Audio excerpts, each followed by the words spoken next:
उत्तराखंड की पावन धरती पे ऐसे वीर सपूतों ने जन्म लिया, ऐसी वीरांगनाओं ने जन्म लिया जिन्हें मैं नमन करता हूं। उनकी कहानियां सुनते ही रोंगटे खड़े हो जाते हैं। इनका नाम जितनी बार लिया जाए उतना ही कम है। वीर चंद्र सिंह गढ़वाली, वो पेशावर का युद्ध तो याद होगा आपको। हाँ, कालू मेहरा, अरे अंग्रेजों का काल कहते थे उस व्यक्ति को। और माधव सिंह भंडारी, एक ऐसा व्यक्तित्व, एक ऐसा वीर सपूत, एक ऐसा सैनिक जिससे तिब्बती और चीनी सेना थर थर कांपती थी।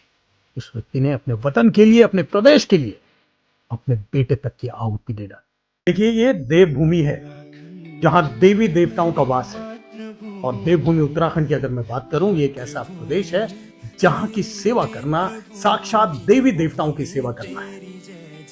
लेकिन दुख तब होता है जब लोगों को इसकी अहमियत नहीं समझ आती। आपको पता है, मैं उत्तराखंड के लोगों की स्पेशली बात करना चाहूंगा यहां पर। उनको ये अंदाजा ही नहीं, उनको ये पता ही नहीं है कि वो कहां रहते हैं।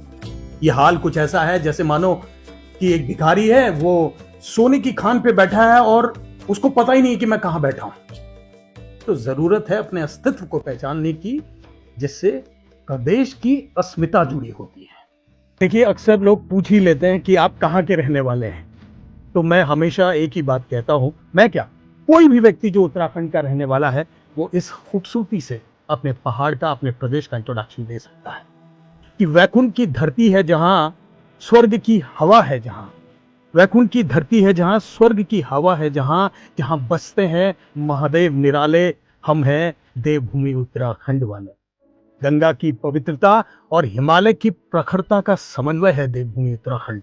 और इस बात को पूरे विश्व ने माना है कि विश्व में भारत को देवभूमि कहते हैं और भारत में उत्तराखंड को कहते हैं। देखिए, मैं अपने उत्तराखंड की देवतुल्य जनता से, अपने भाइयों से, अपनी बहनों से एक अनुरोध करना चाहूंगा कि आप अपनी जमीनों को ना बेचें। अगर आप ऐसा करते हैं तो आप अपना अस्तित्व बेच रहे हैं, अपना वजूद बेच रहे हैं। वो दिन दूर नहीं जिस दिन आप खुद अपने प्रदेश में, अपने उत्तराखंड में एक किराएदार बनकर रह जाएंगे। फैसला आपके हाथ में।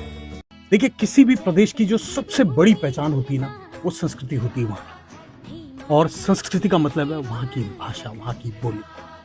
और उत्तराखंड की अगर मैं बात करूं तो आधिकारिक रूप से संस्कृत यहाँ की राज्य भाषा है, जिसे नॉर्मली लोग हिंदी ही बोलते हैं।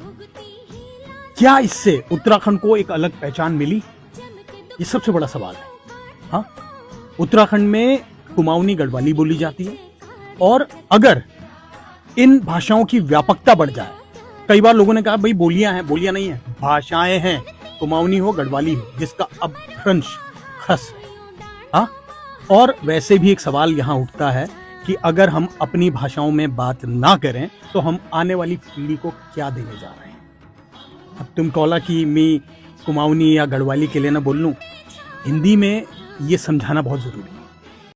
देखिए, दुनिया भर से उत्तराखंड में श्रद्धालु आते हैं, पर्यटक आते हैं। और अगर मैं अपने ही देश की बात करूं तो लगभग पूरा देश उत्तराखंड घूमने आता है।